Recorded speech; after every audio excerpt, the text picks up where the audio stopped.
I really want to know about the metaverse and how can it help us? Absolutely. Let's start nerding out about the metaverse, shall we? Yes. Has anybody here heard the term metaverse before? Andrea has not. Nobody? Okay, nope. Nobody has heard it. All right. The metaverse is the evolution of the internet. Let me first introduce myself a little bit. I'm Carlos Mats, founder, CEO, and designer of Eco Platform and Schematic. carlosmats.com, that's my website. I'm an entrepreneur, artist, and designer. I've been for 17 years now, and I've done a whole bunch of stuff from my arts and technology companies. My two companies are Schematic, which I founded 17 years ago, and Ika Platform, which is my AI company that I started 2 years ago. We've done virtual reality, film, festivals, exhibition, events, you know, the convergence of design and technology. Let me show you my company's website, Schematic. We're 17 years in arts and tech. Here you can find some of the stuff that we've done. We made a short film in Amsterdam. Here's the film. It's only 9 minutes long. We won a couple of awards for best editing and best cinematography. We went to present it in Hollywood. It was such a dream come true to actually be able to create my short film and present it in the Los Angeles Film School. Here's the poster.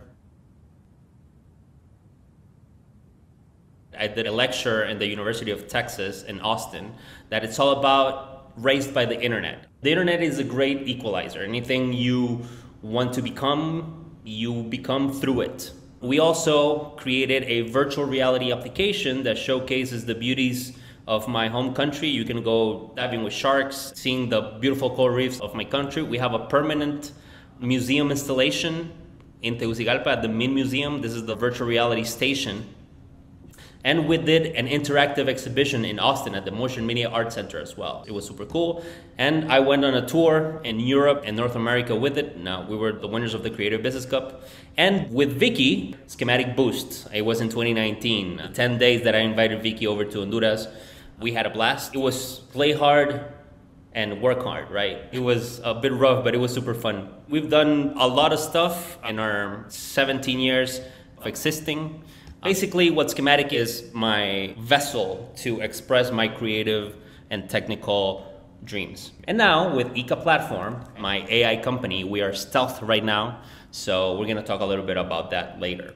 So without further ado, let us talk about the metaverse. The metaverse is a shared, persistent, collective 3D virtual space which contains the sum of all virtual worlds. It's basically the next iteration of the internet. Has any of you seen or heard about the book and movie called Ready Player One? That's the best representation of the metaverse that we've seen. And this is something that back when that book was made, it was in 2011, I think, we didn't have the core concept of how such technology could come to be, right? But now, we do. For the ones that haven't seen anything about Ready Player One, let me just put you the trailer. Nowhere except the oasis.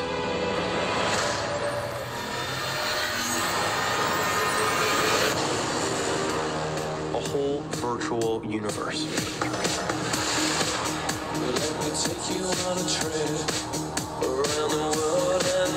People come to the oasis for all the things they can do. But they stay because of all the things they can be. Can you feel this? Yeah. It's the only place that feels like I mean anything. The Oasis was the brainchild of James Halliday. So basically that's the movie. It's a very fun movie. If you can read the book, it's better, actually. So basically that's the metaverse. It's this virtual world. It's a persistent world where we now have the basis of how it will evolve. And this is it. Basically, it's the convergence of artificial intelligence, blockchain, ultra-speed internet, and VR, AR. The convergence of all this creates the metaverse. And we have a lot of concepts here that we're going to go into each and every one of them. So let's go. Let's start with AR and VR, augmented reality and virtual reality. So basically, We have a spectrum of immersion in which we have our base reality, which is right now, or what we think is our base reality. And we have a spectrum in which the more you move to the right, you go full immersion. So virtual reality is fully immersive.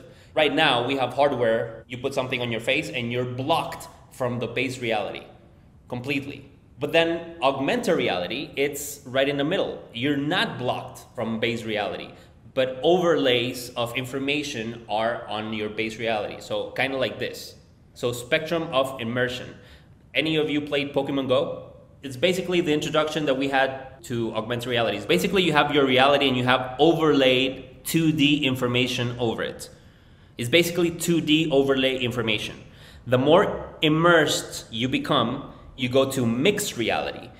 Mixed reality is basically you're still in base reality, but you have 3D objects around you that are locked into place by something called occlusion. So if you can see around here, you have this 3D object and it is occluded by the girl in front of it. With the difference with augmented reality is that this is 2D, this is actually 3D, and you can block virtual 3D objects behind real objects. So the level of immersion is a little bit larger. And then virtual reality is that you're fully immersed. You're not seeing anything of your base reality. We're just in this futuristic, fully immersive VR world, just like Ready Player One.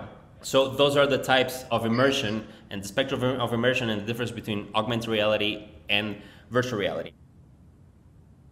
The birth of virtual reality as a whole, as a consumer product, it started in 2012 when this guy Palmer Luckey basically said there are no VR headsets, I'm gonna create my own. And he did, and then he was bought by Facebook for like $2.1 billion or something, and this kid was like 19 or 20.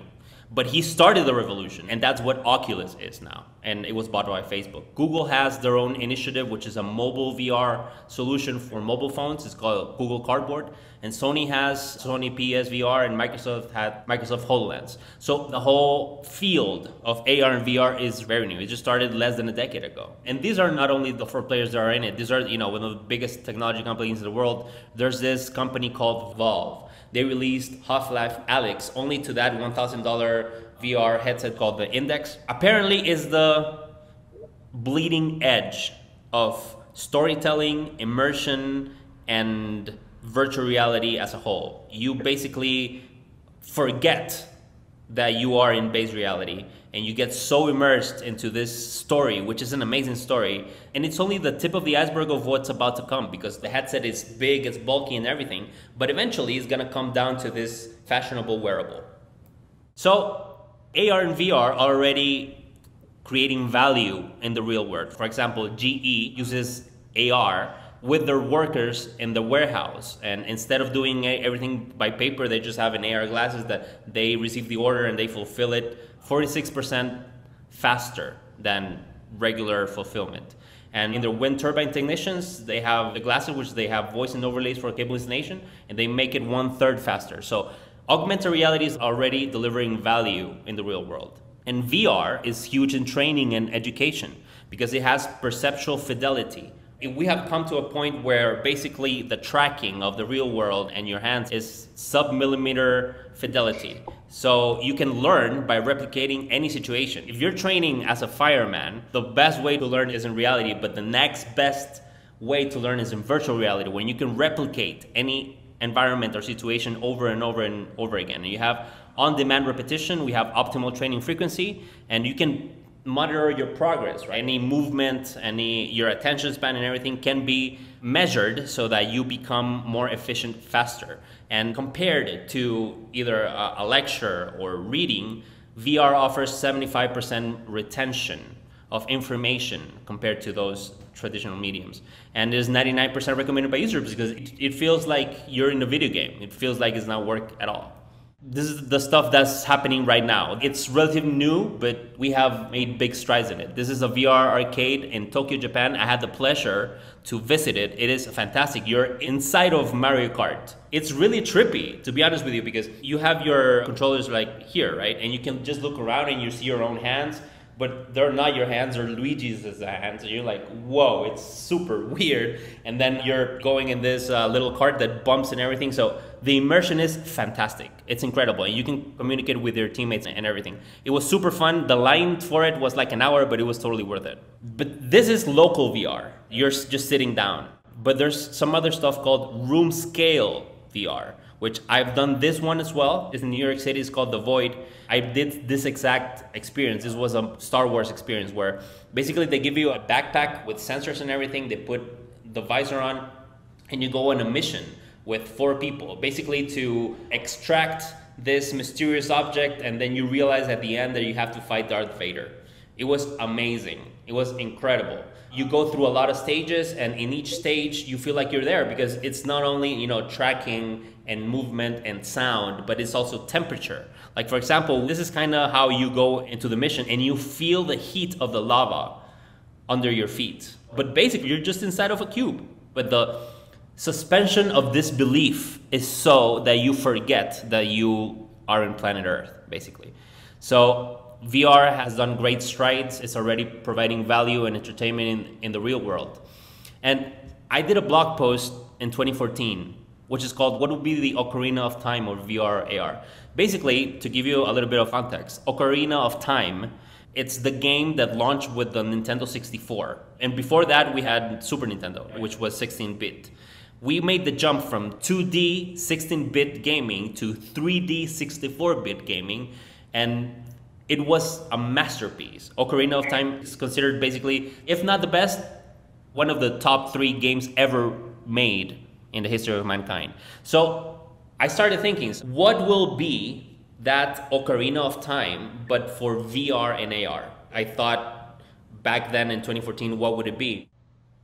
In entertainment cinema, we have Alejandro Iñárritu winning a special Oscar. This was not an Oscar that they normally give out. They have only given this Oscar twice or 3 times. The only other time they gave it to Pixar for revolutionizing computer graphics for filmmaking. Iñárritu made this experience called Carne y Arena, which basically puts you in the position of an immigrant that's crossing the border into the United States, and you feel his and her environment and everything they have to go through in the grueling trekking and traumatic stress that they go through, so you can experience that yourself to create empathy.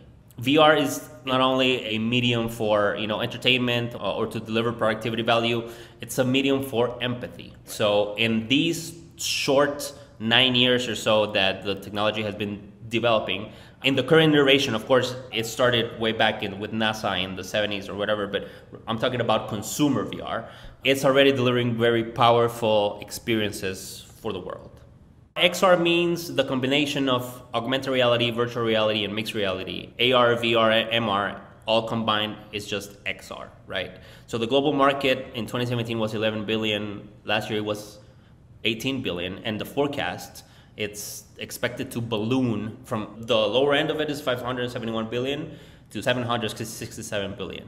So we are in the cusp of a change in the way we interact with computers. Google released in 2012 their Google Glass project, and this is such a hard engineering problem that basically the last decade it has been spent on R&D, in research and development, right? But we're approaching a breakthrough soon. This is what's coming. Facebook and their Oculus system are releasing Facebook Horizon. When we say metaverse, it's basically the collection of all virtual universes.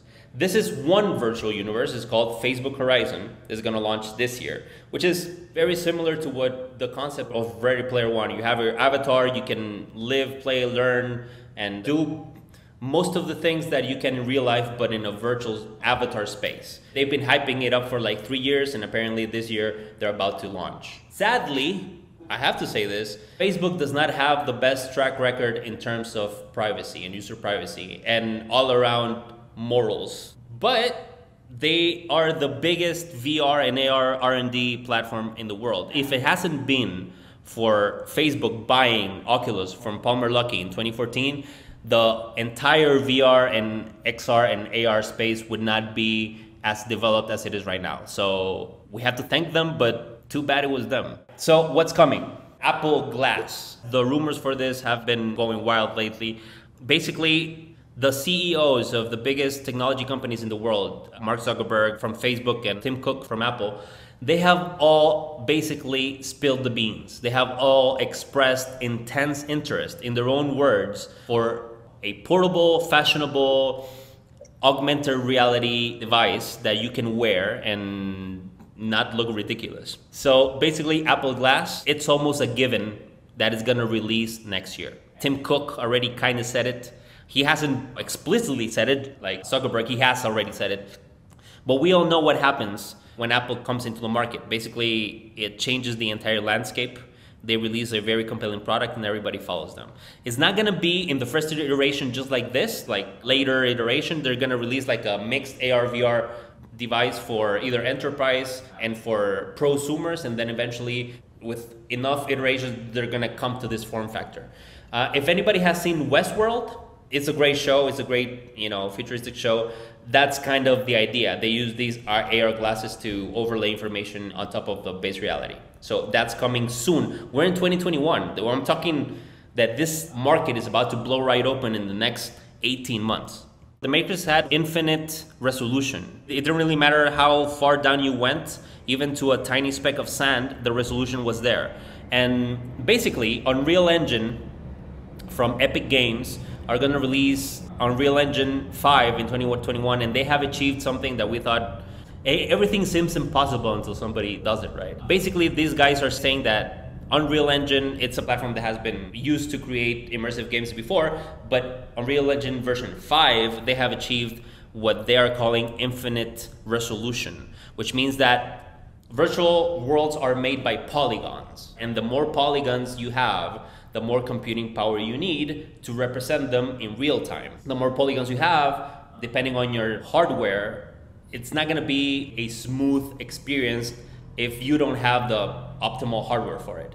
But they claim that they have solved it in the software level, where it doesn't matter if you have, a mid-range computer or a consumer computer, they can render millions and billions of very intricate polygon-rich objects in this real world, and with almost or no hit to real-time fluidity. It can relate to the Matrix. We can have infinite resolution. We're in the first stages to have infinite resolution. We are all talking about hardware, right? But we have always imagined that we will be wearing something on our faces.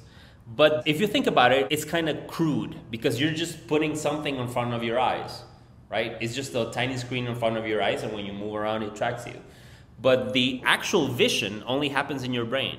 And Neuralink is this company made by Elon Musk that they're basically the state-of-the-art, the bleeding edge of neurology and engineering.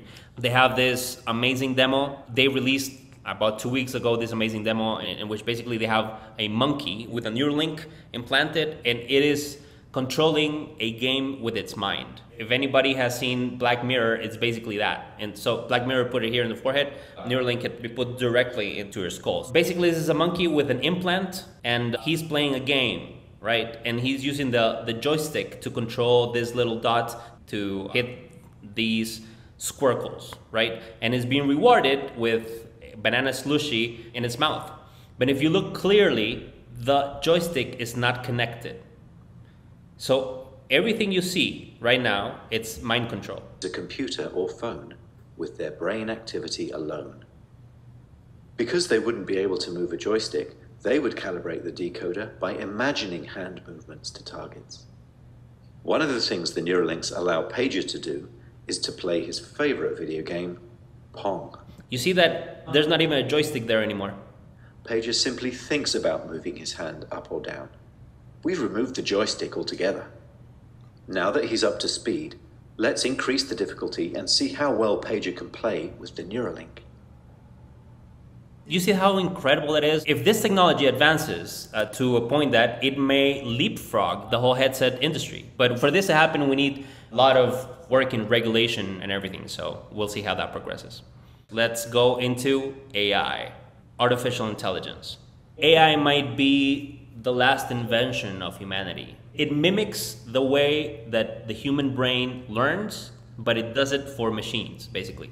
The brain is the most complex object in the known universe. We have a picture of a black hole now, and even that is not as complex as our own hardware up here.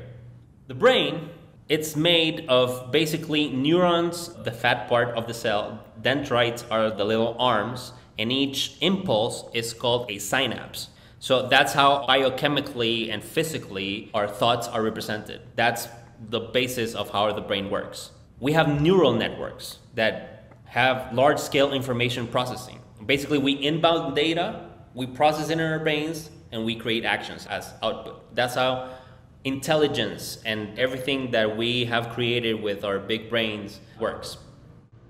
Artificial neural networks mimic how the brain processes information.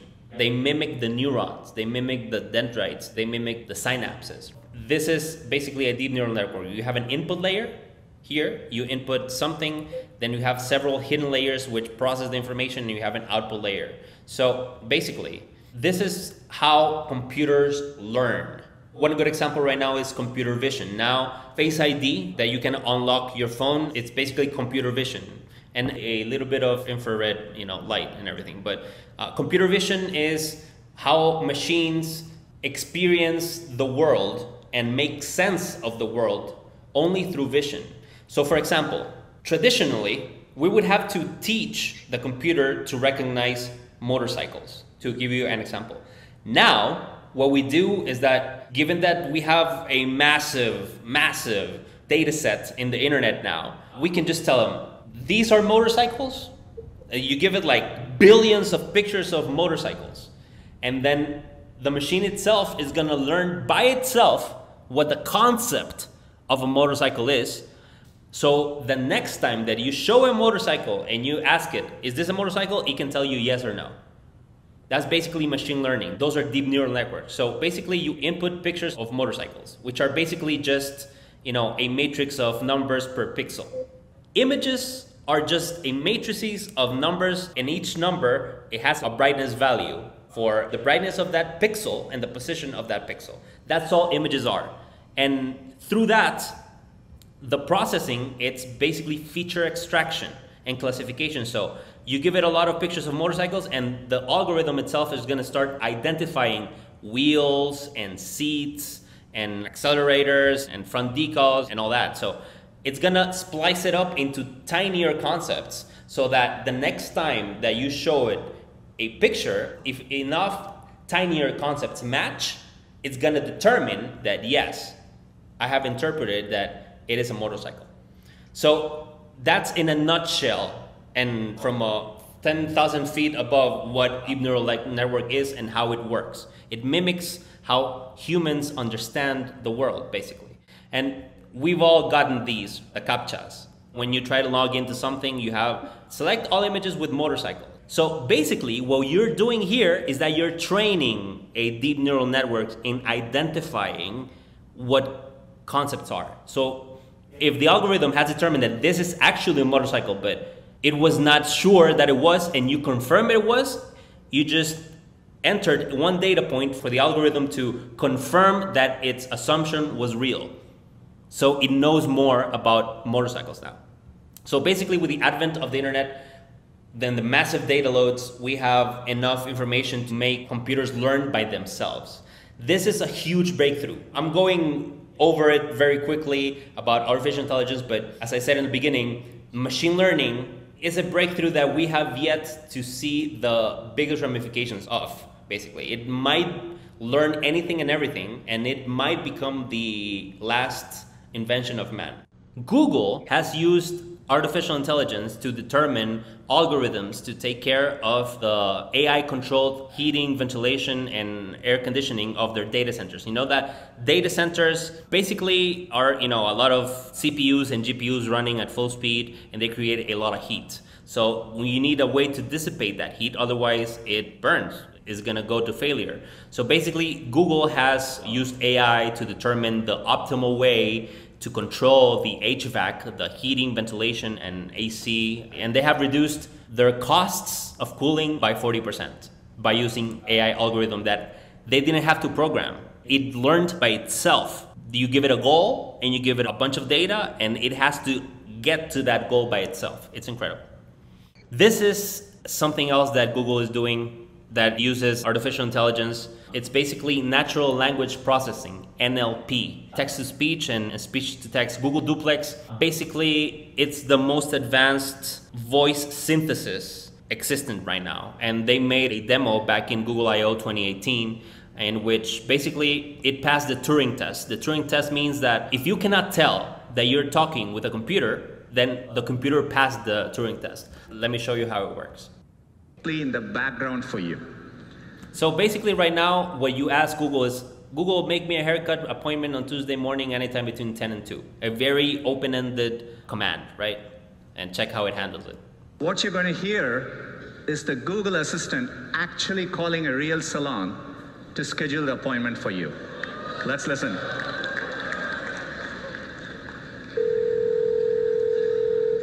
So how can I help you?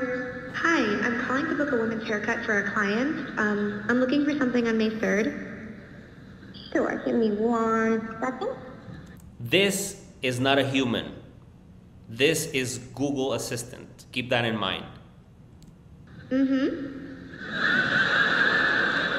Sure, what time are you looking for around? At 12 p.m. We do not have a 12 p.m. available. The closest we have to that is a 1:15. Do you have anything between 10 a.m. and 12 p.m.? Depending on what service she would like. What service is she looking for? Just a woman's haircut for now. Okay, we have a 10 o'clock. 10 a.m. is fine. Okay, what's her first name? The first name is Lisa. Okay, perfect. So I will see Lisa at 10 o'clock on May 3rd. Okay, great. Thanks. Great. Have a great day. Bye. So basically it passed the Turing test, but now let's see how it works with an accent. See how may I hear you? Hi, I'd like to reserve a table for Wednesday the 7th. For 7 people? It's for 4 people. 4 people? When? Next Wednesday at 6 p.m. Can you hear the you know, all those mannerisms that we use to communicate? This AI does it perfectly. Oh, actually we leave there for after 5 people. For 4 people you can come. How long is the wait usually to be seated? For when, tomorrow or weekday or? For next Wednesday, the 7th. Oh no, it's not too busy. You can come for 4 people, okay? Oh, I gotcha. Thanks. Bye bye.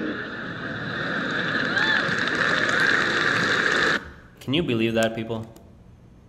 AI is incredible. So yeah, natural language processing and text-to-speech and speech-to-text have gotten to the point where we can eventually have metahumans inside of the metaverse. In gaming, the concept of NPC is non-playable character. You can have non-sentient beings that you interact with in the metaverse and you will never find out if they're sentient or not. So the metahumans is a project that Epic Games has heavily invested in the metaverse. They're the ones that have Unreal Engine, and right now they have this project called Metahumans. Look how ultra realistic these are. It's not only about experiencing and interacting with this virtual shared world. It's about how are you going to input, apart from voice, but physically, your actions. Right now we have controllers, but I mean, those only have some buttons, you know, they're limited. The best tool that we know is our hands. So through the technique that I showed you earlier about how neural networks work, now computers can understand the position, velocity, intent of your own hands so that you don't have the need for controllers. We always thought that we would be needing controllers or some types of gloves to interact in this virtual world, just like if any of you saw Johnny Mnemonic, a very cool Keanu Reeves movie back in the 90s. He puts on his headset and puts on his gloves and everything. He goes into this future internet basically. But now, even that is obsolete. You won't need gloves to get into this virtual reality. Let me show you perfect virtual hands. This is the computer understanding the position of your hands. just by video, just by looking at it. Interactions, deformations, lots of... Those are not gloves. Those are an overlay of the computer understanding the topography and the deformation of the skin of your hands and knowing exactly where each micro item or your fingers are and how they interact with each other. Of contact and self-occlusion. Take a look at this footage. This seems like a nightmare for any hand reconstruction algorithm. Who the heck can solve this? And look, interestingly, they also recorded the hand model with gloves as well. How curious. And now, hold on to your papers because these are not gloves. No, no, no. What you see here is the reconstruction of the hand model by a new algorithm. Look, it can deal with all of these rapid hand motions, and what's more, it also works on this challenging hand massage scene. Look at all those beautiful details. When I experienced Mario Kart VR, I was looking at Luigi's hands, right? But the immersion and the suspension of disbelief was so hard that it was jarring. But now imagine your own hands interacting in this virtual world. So the advances in artificial intelligence are so that by computer vision or by natural language processing, it's gonna become so immersive that the distinction of what is real is gonna be blurred completely. So we saw virtual reality and we saw augmented reality. Now let's go to the underlying layer of basically how the economics are gonna work inside of the metaverse. We're talking about blockchain. The blockchain, it's this amazing technology that was invented by this mysterious figure. Yeah, reality is stranger than fiction and more interesting than fiction actually. It's basically a new protocol of consensus that it's an immutable ledger.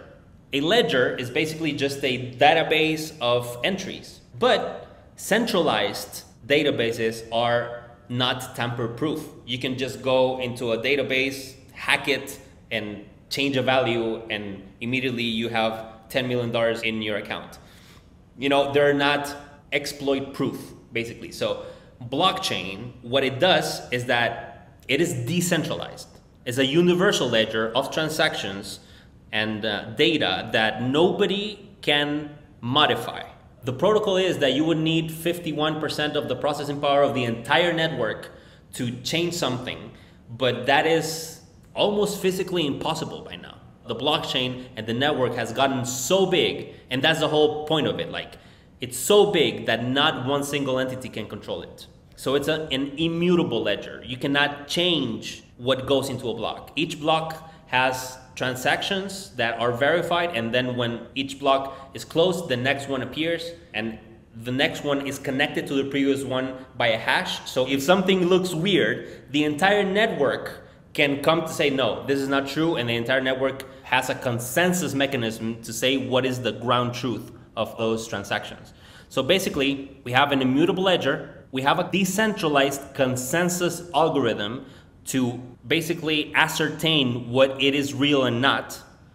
And it's completely transparent to the entire network. Everybody can download a copy of all the transactions made, and everybody has a copy of the blocks. It's decentralized, which means that it's not controlled by one single entity. And right now, it's not fully scalable, but advances are being made to make it completely scalable. So the big trifecta of blockchain is transparency, decentralization, and scalability. We have these two. Scalability is coming soon. But it's a technological miracle. I mean, blockchain and Bitcoin have been operating flawlessly for the past, 12 years or something? And there has not been an attack, there has not been an exploit. It is what it promises that it does. It is immutable, it is transparent, it's completely decentralized, and it is a new way of reaching consensus of the ground truth. And that is what's going to be the underlying layer of how the economics and all the transactions are going to be made in the metaverse. Everybody has heard about cryptocurrency by now. It's ushering a new value system. Us humans have inherently determined collectively what we assign value to. If you think about it, gold physically is not different as any other thing. It's just a collection of atoms. But we have decided that gold has value, and currency used to be tied to how much gold your Federal Reserve had. So that's what gives our paper, just pieces of paper with numbers, value. If you have $100, that piece of paper has a value of this much, right? But with the blockchain and cryptocurrency, we are ushering a new era of value creation. Bitcoin is called the digital gold. Right now it's because it's a store of value, which is a cryptocurrency, and Ethereum and Ether, its coin, is basically in its own concept a distributed computing platform. So we have created new value avenues from this one single technology called blockchain. NFTs are non-fungible tokens. Fungible means non-interchangeable. If you have $100 bill, you can exchange it for another $100 bill, right? It is fungible, it's interchangeable, it is the same thing, right? But if you have a Picasso or if you have the Mona Lisa, you cannot interchange the Mona Lisa for another Mona Lisa because there's no other Mona Lisa. There is only one Mona Lisa. So that is the concept of something being fungible. If it's interchangeable, if you can exchange it by something with the same value or something. So NFTs are non-fungible tokens that are digital assets that have inherent value by the value that we give it to them. It's a new way to achieve digital scarcity. So basically, you have a JPEG or you have a GIF or you have a video. That video can be copied infinitely many times. That JPEG can be distributed all around the internet. But now, based on blockchain, we have created a new concept of digital scarcity in which you only have one original video, one original JPEG, one original GIF. So NFTs are the hot rage right now. It's basically a digital certificate of authenticity, which gives you a digital ownership of that digital asset, which has value. It has been exploding in the past, month and a half, and even the NBA, the National Basketball Association of the United States, have got into the action in which they are selling NFTs that represent a moment in their game. So basically, you can buy a Steph Curry shot. You can buy a Zion Williamson dunk. You can buy a LeBron James block. And you would say, but those are just videos. I mean, I could have the same video. Those are just videos. Why are they valuable? So in the same sense that how is an autograph valuable? Why do we assign value to a paper with ink? Why do we assign value to a Michael Jordan jersey worn by him in the '98 finals? That's a relic. It has so much value for me and for a lot of people. They would buy that in an instant for hundreds of thousands of dollars. But why? It's just fabric and sweat from a legend. It's the whole idea of value. It's evolving into our digital world in which eventually when we live and work and play in the metaverse, we will have these digital assets around us. The most famous example of an NFT, it's this guy called Mike Winkelmann, aka Beeple. It is one of my favorite artists in the world. He's a digital artist. He has been making digital art and posting it on the internet daily for 13 years already. And he just did it because it's what he loves to do. And then 3 months ago, he found out about NFTs. I mean, he sold prints and whatever, and he had clients, but until he minted his first NFT on the Ethereum blockchain, which is called the First 5,000 Days NFT, it sold for $69 million. And I'm actually happy that this guy is the spearhead of this brave new world, because imagine the consistency, the discipline, and the passion to pursue a one artwork a day project for 13 years. And he sold his NFT, which is this one. It's called the First 5,000 Days. It's basically 5,000 artworks. So it's the first 12 years. It sold and it is now the third most expensive artwork by a living artist in the world. $69 million, NFTs. And it was bought by a guy that at first we didn't know his real name. He only went by the name of Metacoven. And now he revealed his identity and everything. And he's basically building a Metaverse museum. He sees this is an investment. If you think about it, if you have a sculpture by a great artist and you buy it, it appreciates in value depending on the artist. Beeple is the greatest example of digital art that we have right now, just like Banksy is the greatest example of street art that we have right now. So whatever they do, it appreciates in value. And right now, yes, he only got a JPEG. You would say it's dumb, I could take a picture of a JPEG, but at the same time, you could just take a picture of a Mona Lisa. Right? It doesn't mean that you own a Mona Lisa. So basically what Metacoven is doing is an NFT virtual museum for the metaverse. He's building this shared virtual space where everybody can go and experience NFT art as virtual native valuable items that they are. So right now we can just watch it on your screen, but eventually you're going to be able to interact with it, touch it, go around it, whatever activity or senses that we connect to the metaverse. So it's a new value creation explosion that we are experiencing right now. So basically we went through VR and AR, AI and blockchain, and how each one of them pieces the metaverse together.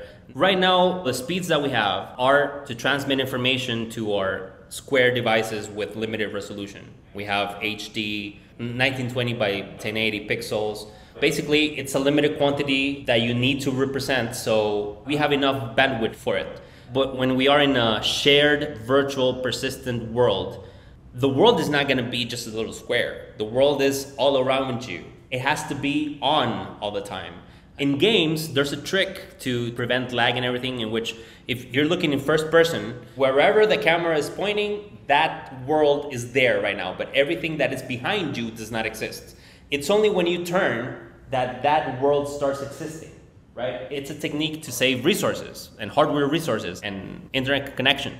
But with the metaverse, we cannot do that because it's a persistent world of shared experiences, right? So you would have a persistent streaming world all around you. For that to happen, you need very powerful connection to the internet. So the last piece of the puzzle is internet, ultra speed internet, which we're getting soon. Right now, Starlink, it's a project also by Elon Musk. It's basically a global internet. He has his own space company, which he launches his own satellites into space, and he launches 60 at a time. So he's covering the entire globe with satellites, which give you 100 megabytes per second right now speeds, and to places that didn't even have 2 megabytes. And right now they are 1,400 satellites operating. There are 12,000 going to be up there. And the goal is to get to 1 gigabyte per second through space internet. And it's rolling out right now. And through 2022 and 2023, we're going to have a more mature program. So that's the first step. And then we have 6G that's coming around 2030 or whatever. It's going to be 1,000 times faster than 5G, and we're going to have 1 terabyte per second. So imagine right now we have what, 2 megabytes per second. Starlink has 100 megabytes per second, and 6G is going to have 1 terabyte per second. That's enough to give you at least the first iteration of whatever bandwidth requirements the metaverse is going to have. So this thing is coming, guys. This thing is being actively worked on by several companies. But for everything to happen, for all the pieces to come together, they need to be connected by standards. Just like right now, the internet, it's basically one protocol. It's TCP/IP. Basically, the information you want to send, it automatically cuts it up in pieces and transmits it through wires. And at the other end, those pieces are put back together to recreate the content that you were transmitting. That's basically the TCP/IP protocol. We have standards called the JPEGs for images, MP4 for video, SMS for text messages. There's a free open internet. Nobody owns the internet. It's an open protocol. But we now have walled gardens, which we call the Google App Store or the Apple App Store, or Facebook itself is a walled garden. It doesn't represent the whole internet. We first had the open internet, and now it's been sectioned off by walled gardens. For the metaverse, we are now developing metaverse standards. We are developing the whole concurrency infrastructure. Right now, Epic, they make the most popular game in the world right now. It's called Fortnite. They are pushing their own universe to connect to the rest of the metaverse. And they had last year live events. They just had a concert from Travis Scott. Inside of it, and 11 million people connected to watch Travis Scott experience. And Travis Scott got super high like Godzilla and everything. He started walking and it was amazing. But that doesn't mean that 11 million people were concurrently watching the same thing. No, what they did is that there's a cap of, I think, 1,000 or 100, I'm not sure. And they created several thousands of little instances of the same event so that each batch of 100 people could watch it live. So it is not persistent. This live event that it is sectioned off for little, groups of people that each one of them is not exactly synchronized. Each one is lagged by, you know, a tiny fraction. So it is not the metaverse or something like the metaverse yet, but we can see how those seminal moments of virtual events can happen eventually. So the standards that we're developing right now is infrastructure for concurrent users. We don't have that yet. We need standards for visual presentation, for file loading, especially for interoperability. Because, for example, walled gardens are these pockets of the internet that don't play nice to each other. But in the metaverse, all items within independent or individual virtual worlds are gonna have to play nice with any other pocket of virtual world. Like, for example, I could have an item, let's say, whatever, a motorcycle, inside of this world. If I truly live in a metaverse, I can take this motorcycle, even if it's a virtual item, from this virtual world to another virtual world, and there would be no issues in interoperability. All these connections, all these infrastructure, all these standards of how the metaverse is going to happen are still in active development by several companies. If we compare the metaverse to the internet, and the internet started in the 70s and the 80s, hit in the 90s real hard, and by the 2000s it was just off to the races. I think in terms of that, we're still in the early 80s or mid 80s. We're getting there. The foundation is already there, and we can see glimpses of it here and there, but in the coming years we're gonna see it evolve and converge. The metaverse, the definition of it, it needs to be persistent, in a sense that it never resets or pauses or ends. It just continues indefinitely, just like reality itself, right? We don't have a pause button. It's synchronous and live, which means that a living experience that exists consistently for everyone in real time, unlike the one that I described to you in which Travis Scott concert in Fortnite. That's not synchronous. It is live, but it's not synchronous. There should not be a user cap, just like that performance that I told you, that the user cap was capped to 100 in each instance. In the metaverse, everyone can be a part of the metaverse, participate in a specific event, place, or activity together, and it will be unlimited users. And it has to be a fully functioning economy. In the foundations of blockchain, we would have a wide range of work that produces value that is recognized by others. That's the foundation of the metaverse. It has to be fully interoperable. No walled gardens, all items will be first-class citizens. I could just move and see and do whatever I want with a new type of standards and economy. And it's starting real soon, guys. The AR glasses, the first version of AR glasses are gonna come next year. Maybe we're gonna see something in the coming months, but it's most probably gonna be next year. And this thing is gonna develop for the next 10 and 30 years. It's gonna be the evolution of the internet itself. Science fiction is going to become science fact. When the authors dreamed of this virtual world, they never imagined the technicalities behind it, but now we have them. We have the foundation of how it's gonna work. The question in my mind is, what are we gonna do about it? Are we thinking on the future? Are we thinking on right now? Are we thinking about tomorrow? Are we thinking in the next 10, 20, 30 years? That's the whole reason my company ICA platform exists, basically, because we're thinking on this platform in which you can be productive, but in a metaverse native way. We're in intense development sprints right now, but you can follow the updates at ecaplatform.ai. We're basically building the future of work. We were shown back in 2008 that the future of work would look something like Iron Man's Jarvis. But the problem is that we don't have something like Jarvis yet. We have project management and storage, conversational artificial intelligence, mix of voice and touch and keyboard, you know, a unified, predictive, delightful experience, right? It was presented to us 13 years ago. Nothing comes close to it yet. Productivity software looks like this. It looks like it was made in the 80s, right? Or 90s. It's completely unintuitive, convoluted, scattered, disconnected. So basically, with ICA, we're just creating the productivity platform of the metaverse. And the metaverse is already starting, and we can have glimpses of the metaverse in our 2D screens. So that is my stealth AI company called ICA. And guys, I hope you liked my presentation of the metaverse. I hope you now have a better understanding of what is coming and, you know, the importance of the coming virtual world that's gonna engulf us all, right? So I hope you liked it. I'm Carlos Mats. My handle is @CarlosMats, and thanks for being here. Thanks for nerding out.